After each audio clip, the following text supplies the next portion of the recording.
నేను దేవుని యొక్క దృష్టిలో సక్సెస్ అంటే ఏంటో చెప్పండి.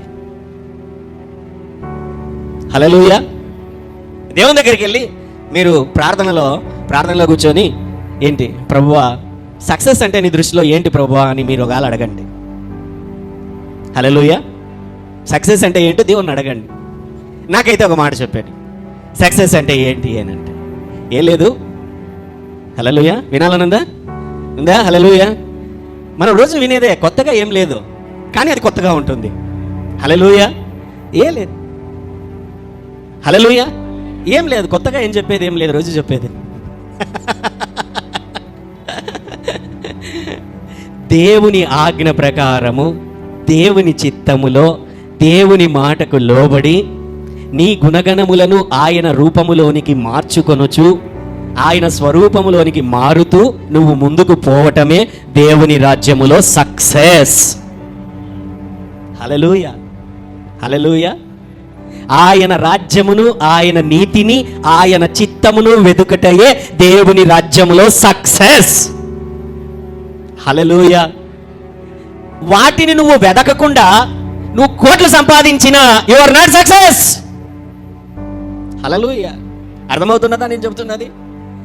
వాటిని దేవుని యొక్క గుణగణములలో, దేవుని యొక్క ప్రార్థనలో, వాక్యములో, చిత్తములో నీ జీవితమును కట్టుకొనకుండా నువ్వు ఎంత ఉన్నతమైన స్థితిలోనికి వెళ్ళినా you are not success in the sight of the Lord. Hallelujah. బైబిల్లో ఒక క్లాసిక్ ఎగ్జాంపుల్ ఏంటి అని అంటే, ఒక ధనవంతుడంట, వానికి పంట బాగా వస్తుంది. పంట బాగా వచ్చిన తర్వాత వాడు పెద్ద గోడౌన్లు కట్టాలనుకుంటాడంట. గోడౌన్లు కట్టాలనుకొని మళ్ళీ పంట కోసం అన్ని కూర్చుకోవాలనుకొని, నేను గిడ్డంగులు కడతాను, అవి కడతాను, ఇవి కడతాను, భవిష్యత్తుకి అంతా ఏర్పాటు చేసుకుంటానంటే పైనుంచి దేవుడు అంటాడంట, వెర్రివాడా ఈరోజే నీ టైం అయిపోయింది అని అంటాడంట. ఏమంటాడంట ఆయన?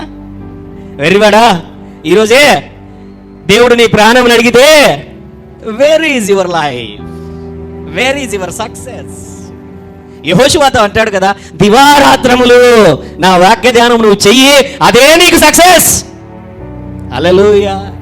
ఆ వాక్య ధ్యానములో, ఆ వాక్యములో నువ్వు ఎప్పుడైతే ముందుకు వెళుతూ ఉంటావో నీ జీవితంలో ఆటోమేటిక్గా దేవుడు సక్సెస్ని తీసుకుని వచ్చేటువంటి వాడు. హల్లెలూయా. ఆయన మార్గంలో నడుస్తూ ఉండి, ఆయన మాటలు వింటూ ఆ మార్గంలో వెళ్తుంటే ఆటోమేటిక్గా ఆస్తి వస్తుంది, ఐశ్వర్యం వస్తుంది, ఇండ్లు వస్తాయి, అన్నీ కలుసుకొని ఉంటాయి. అన్నిటితో పాటు దేవుడు ముందుకు నడిపించేటువంటి వాడు. హల్లెలూయా. అది లేకుండా కూడా లోకంలో ఉన్న వాళ్ళకి కలుగుతున్నది. కలగడం లేదని వాక్యం చెప్పడం లేదే, కలుగుతున్నది. పెద్ద పెద్ద ధనవంతులు ఉంటున్నారు, క్రైస్తవుల కంటే గొప్ప గొప్ప ధనవంతులు భూమి మీద ఉన్నారు. హల్లెలూయా. అయితే బైబిల్ అంటున్నది, ఒకని కలిమి విస్తరింపుట వలన వాని, ఓనికి బాగా డబ్బు ఉందంటే వాడు దేవుని చిత్తంలో ఉన్నాడనేం కాదాడా? హల్లెలూయా. దేవుని మార్గంలో వాడు ఉన్నాడనేం కాదు అక్కడ. హల్లెలూయా. అయితే ఆయన ఎందు ఆశపడు వారి జీవితంలో, ఆయనను హత్తుకుని వారి జీవితములలో దేవుడే ముందుకు నడిపించుకుంటూ వెళ్తాడు.